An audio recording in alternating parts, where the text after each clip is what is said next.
दोस्तों नमस्कार। मैं हूं आपका दोस्त पांडेश्वर और आप देख रहे हैं प्रेरणादायक कहानियों की वीडियो श्रृंखला, जिसमें आज मैं आप लोगों के लिए लेकर आया हूं एक ऐसी कहानी जब इंसान जॉब पूरी करके, अपनी नौकरी पूरी करके रिटायर्ड होने के कगार पर होता है तो उसके जीवन का एक और नया चैप्टर कैसे शुरू होता है। तो आइए जानते हैं और सुनते हैं इस प्रेरणादायक कहानी को। रिटायर्ड हुए उन्हें अभी अधिक समय नहीं हुआ था। 65 बरस के बाबूजी रिटायर्ड शिक्षक थे। उनकी बातचीत व आवाज में अलग ही रौब दिखता था। माँ जी तो 8 साल पहले गुजर गई थी। परिवार में 3 बेटे बहुएं व कुल 7 पोते पोती थे। संयुक्त परिवार था। बाबूजी के घर ही के मुखिया थे। सब उनका कहा मानते थे। बाबूजी अपने पास एक बड़ी सी गुल्लक रखा करते थे। सभी को सख्त हिदायत थी कि अपनी बचत के पैसे गुल्लक में अवश्य डाला करें।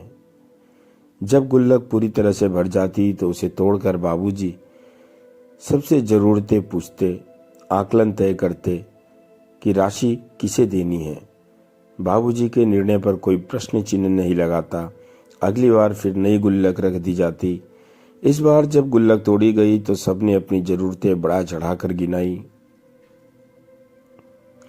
तभी बाबूजी की नज़र काम वाली ललिता पर पड़ी, जो बड़ी उम्मीद भरी नजरों से पैसों को एकटक देख रही थी। बाबूजी ने पूछा, ललिता तेरी क्या जरूरत है? चल तू बता। घर के लोग आश्चर्य से बाबूजी की ओर देखने लगे। ये तो उनकी कमाई का हिस्सा है, काम वाली से क्यों पूछा जा रहा है? बोल ललिता। जब दोबारा जोर से बाबूजी ने कहा तो ललिता बड़े ही बुझे हुए स्वर में बोली, बाबूजी मेरी तो कोई ज़रूरत ना है, पर बिटिया पूजा के स्कूल में ऑनलाइन पढ़ाई हो रही है। मेरे पास ऐसा मोबाइल नहीं है जिसमें वो पढ़ सके। सुनते ही बाबूजी बोले, स्मार्टफोन चाहिए। इधर आ बबलू। अपने छोटे बेटे से बाबूजी ने बोला, इस पैसे से स्मार्टफोन लेते आना।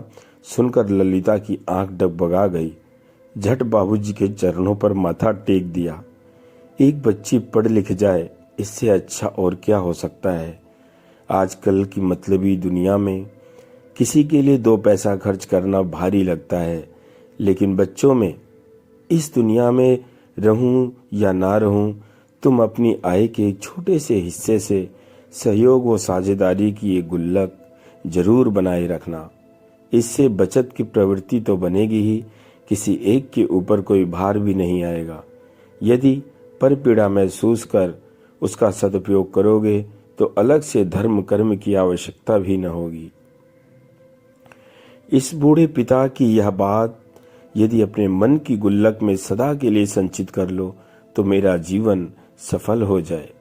सुनकर सब एक स्वर में बोल पड़े, जी बाबूजी, इस घर में प्यार व सम्मान की गुल्लक हमेशा बनी रहेगी। आज के युवा भविष्य की वित्तीय जरूरतों के प्रति सचेत और गंभीर नहीं है। वे इसके महत्व को नहीं जानते।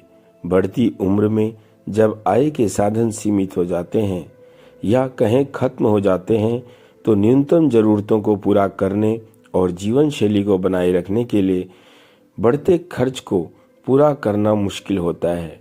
इसलिए यह जरूरी है कि आप अपने बच्चों को शुरू से ही बचत और निवेश करना सिखाएं। भारतीय परिवार में छोटी बचत का रिवाज बहुत पुराना है।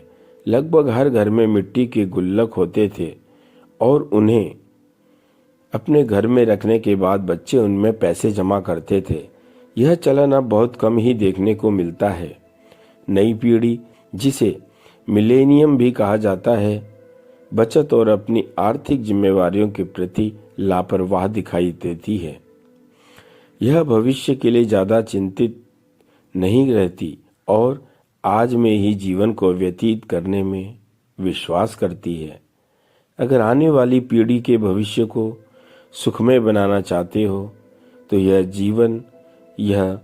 बचत जरूरी है कि बच्चों में बचत करने की प्रवृत्ति को विकसित करना होगा ताकि निवेश करने के तरीकों को वे समझें। दोस्तों, सदैव प्रसन्न रहिए क्योंकि जो प्राप्त है वो पर्याप्त है और जिसने यह समझ लिया, समझो जीवन का सबसे बड़ा सुकून उसने पा लिया। मिलते हैं अगली वीडियो में, तब तक के लिए आप सभी अपना ख्याल रखें। जय श्री राम, जय साईं राम, जय माता दी।